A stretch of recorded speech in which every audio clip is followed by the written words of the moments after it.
Maya Johnson sat on the edge of the hospital bed, one hand resting on her swollen belly, the other clutching the thin sheet as if it could protect her. She had come here for help, for safety, for reassurance that both she and her baby were going to be okay. But instead, she was staring into the smirking face of a man who wore a white coat, but wielded cruelty like a weapon. Dr. Robert Harris didn't lower his voice. He didn't hide his disdain.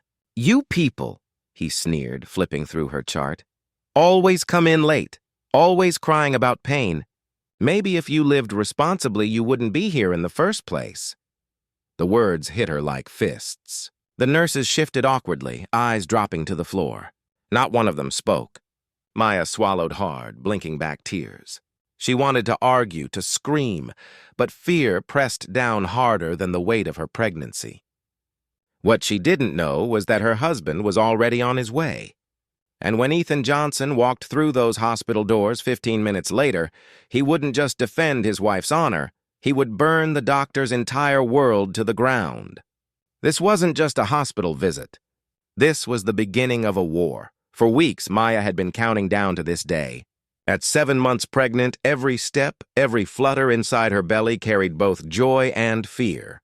This wasn't just any appointment. It was the one she had circled in red on her calendar, the one that would confirm whether her pregnancy was progressing safely. She had followed every instruction, every prenatal routine, and yet something inside her whispered unease. Today was supposed to bring clarity, reassurance. She had dressed carefully before leaving the apartment. A soft red maternity dress hugged her figure, her hair pulled back neatly into a low ponytail. She wanted the doctor to see her as serious, prepared, responsible. Too many horror stories had reached her ears. Women like her dismissed in hospitals, brushed off when their pain was real. She prayed silently that this wouldn't be one of those stories. When she and Ethan booked the appointment, they had done their research.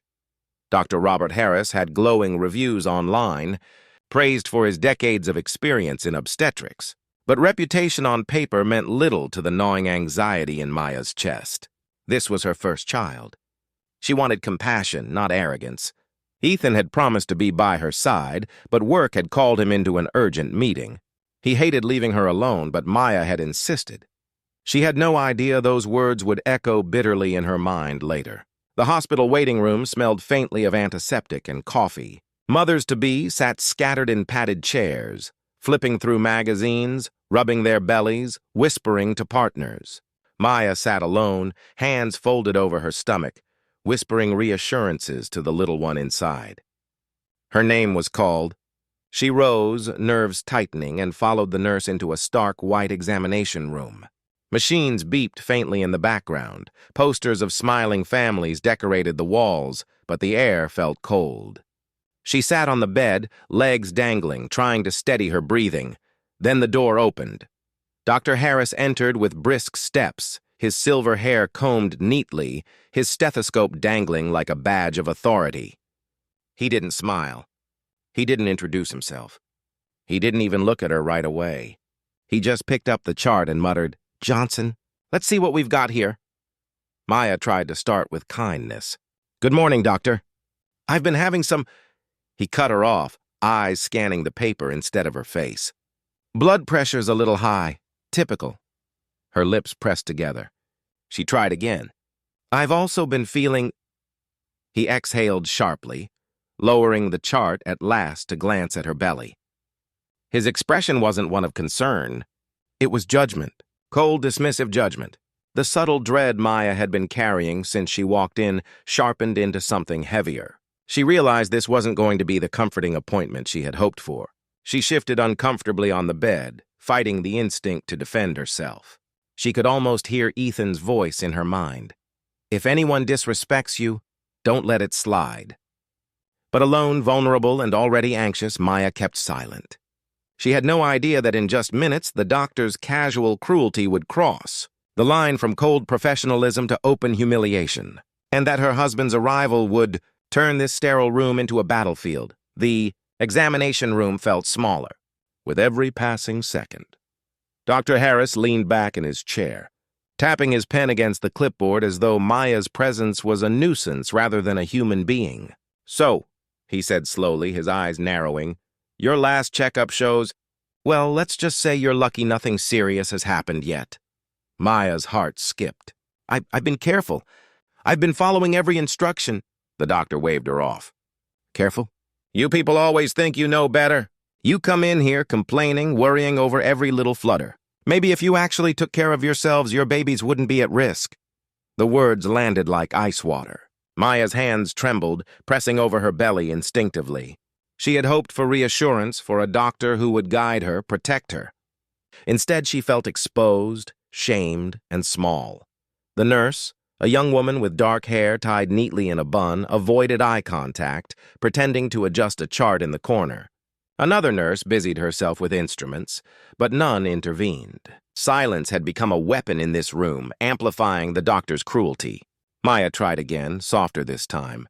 I've been feeling sharp pains at night. Is that... Dr. Harris cut her off with a laugh that made the room feel even colder. Sharp pains? At night? You're overreacting. People like you exaggerate everything. It's always some emergency in your imagination. Maybe pregnancy isn't for everyone. She froze. Her jaw clenched, but the tears betrayed her anger. Not in front of him. Not here. Stay calm. She looked at the ceiling, silently praying for patience. The doctor scribbled something on her chart without looking up. And I suppose you want an immediate solution? Fine. We'll run a few tests, but don't expect miracles. Maya nodded numbly, gripping the edge of the examination table as if it could anchor her. Her phone vibrated in her purse. It was a message from Ethan. Running late but on my way. Stay strong, love. Her chest tightened. She appreciated the message, but the reassurance did little to ease the humiliation flooding her mind. Every word the doctor said was a dagger, every dismissive glance a reminder that her pain and dignity were invisible in this room. Minutes stretched into an eternity. Dr. Harris continued his demeaning commentary, mocking her questions, insinuating incompetence and irresponsibility. He referenced statistics, as if her life and identity were merely numbers, as if her struggles were trivial. At one point, he leaned closer, lowering his voice in a condescending whisper. Just remember, the world isn't kind to women like you. Don't make mistakes you can't undo. Maya's eyes welled again. Her breathing quickened, but she refused to cry aloud. She couldn't give him the satisfaction. Just then, a nurse excused herself, leaving the room momentarily empty. Maya's head fell into her hands. How did it come to this? She whispered to herself. Every ounce of strength she had felt upon entering the hospital was draining away. She felt alone, cornered, powerless. A faint creak announced the door opening. Her heart leapt, not in relief, but in hope. It was Ethan. He took one step inside, eyes scanning the room. He saw the doctor, smug and dismissive. He saw Maya, hunched, trembling, fighting tears. And he saw the nurses, frozen, unsure how to act. Ethan, Maya whispered, almost pleading. Please, don't... But Ethan didn't need words. The fury in his gaze said it all. He didn't approach recklessly. He walked slowly, deliberately, as if calculating every movement. Every step made the doctor shift uncomfortably, sensing the tension before understanding its source. Dr. Harris, Ethan said, voice calm but ice cold. I need a word. The doctor smirked, assuming Ethan was simply concerned for his wife. Yes, what is it? Ethan's smile was thin, almost imperceptible, but his eyes burned. Just 15 minutes. That's all I need. After that, nothing about today will be left unchanged. The doctor laughed nervously, trying to mask discomfort. Changed? What are you talking about? Maya's hand tightened around her belly. She whispered almost to herself, Please, be careful. Meanwhile, Ethan's mind was racing. He had spent years building his career in law and finance, cultivating influence most people only dreamed of. He had never wanted to use that power for personal vengeance. But today was different. Today, someone had humiliated his wife, threatened her peace, and insulted her in the cruelest, most unnecessary way. Ethan didn't act rashly. He spoke softly, almost cordially. Don't worry, doctor. I'm not here to yell. I'm here to make sure everyone sees exactly who you are. Your reputation, your career, your very authority will reflect your true character in 15 minutes. And trust me, It's not going to be kind. The doctor's smirk faltered. His eyes darted toward the door, imagining escape, imagining that Ethan's words were an idle threat. But Ethan's presence radiated power. Calm, precise, unrelenting power. As Ethan turned and walked out to make the necessary calls, the doctor felt a chill that had nothing to do with the hospital's air conditioning. He didn't yet know what was coming, but something primal inside told him it would be catastrophic. Maya exhaled shakily, finally allowing herself a single tear to escape. She looked at Ethan's retreating figure, hope mingling with fear. 15 minutes. That's all it would take for the humiliation she endured to be avenged. Ethan walked out of the examination room, each step deliberate, controlled, radiating a power that made anyone watching pause. 15 minutes had passed since Maya had endured the doctor's relentless humiliation, but now the reckoning had begun. He tapped his phone, making calls with calm precision. Within minutes, the hospital director was on the line, alerted about Dr. Harris's behavior. Security personnel were dispatched to discreetly monitor the doctor. And quietly, Ethan had contacted a legal team he had worked with for years, experts in malpractice and racial discrimination cases. Back in the examination room, Dr. Harris leaned back in his chair, oblivious. He scrolled through patient charts, unaware of the emails popping up on his work computer. "I don't see the problem," he muttered. "She'll get over it. It's just overreactions." The first knock at the office door startled him. "Dr. Harris, hospital administration needs to see you immediately," said a stern voice. "Administration? What for?" "You'll see," the security officer replied, eyes narrowing. The doctor's smirk faltered. Something was off. Emails had multiplied. Complaints, official warnings, recordings. Ethan had sent everything directly to the board, legal counsel, and even local media. Moments later, the hospital director arrived in person. Her expression was sharp, eyes cold as ice. "Dr. Harris, we have received verified reports of severe patient mistreatment and racial discrimination. You are being suspended immediately pending investigation. You are to leave the premises."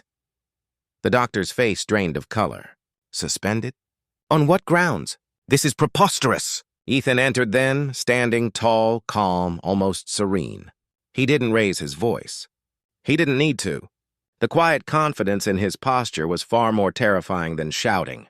"Dr. Harris," he said, voice measured, each word deliberate, "you humiliated my wife in her most vulnerable moment.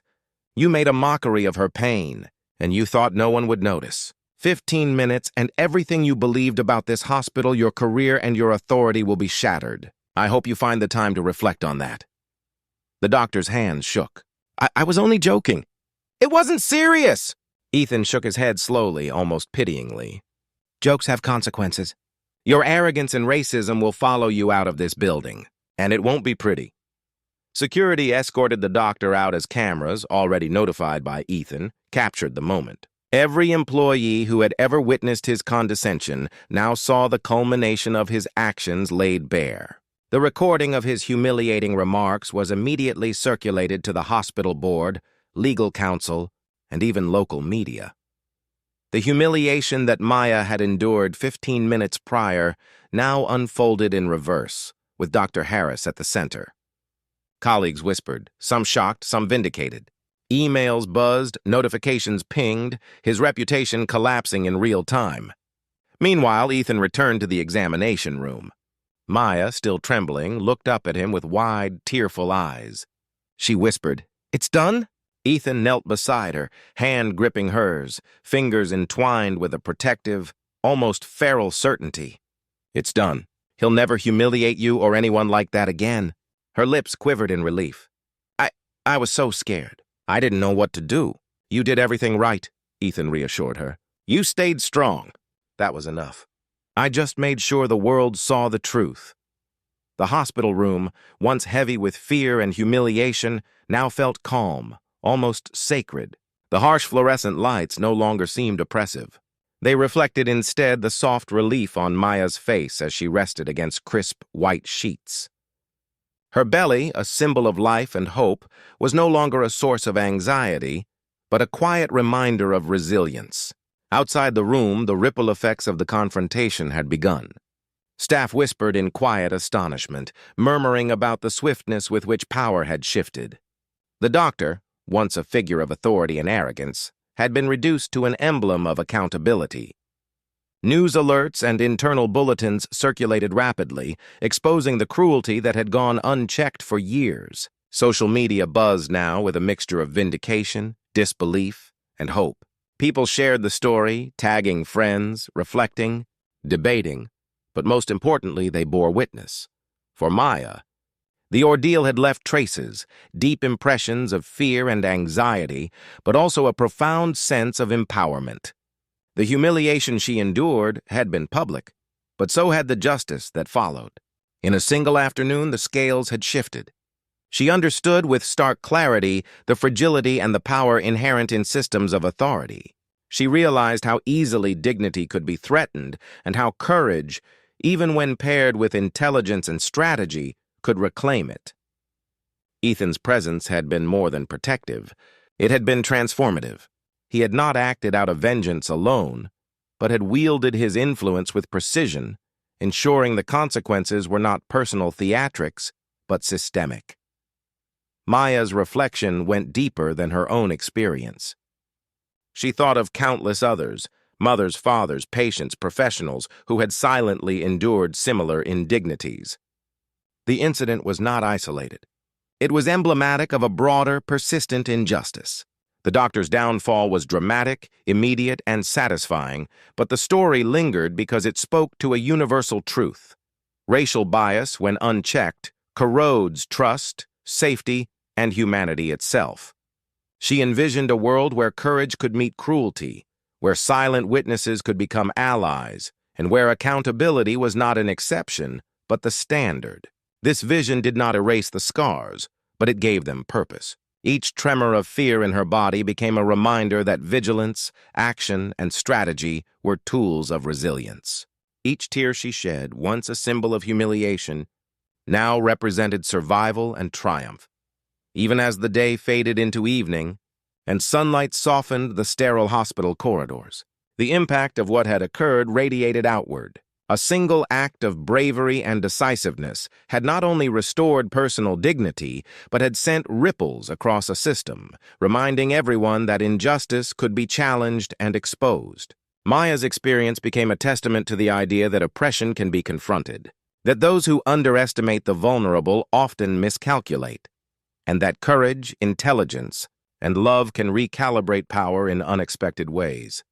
As she held her hands over her belly, feeling the tiny movements of the life she had fought to protect, a quiet determination settled in her chest. The world would remember this day, not just for the humiliation, nor for the vengeance, but for the undeniable truth it revealed, that dignity, when defended, can never be erased.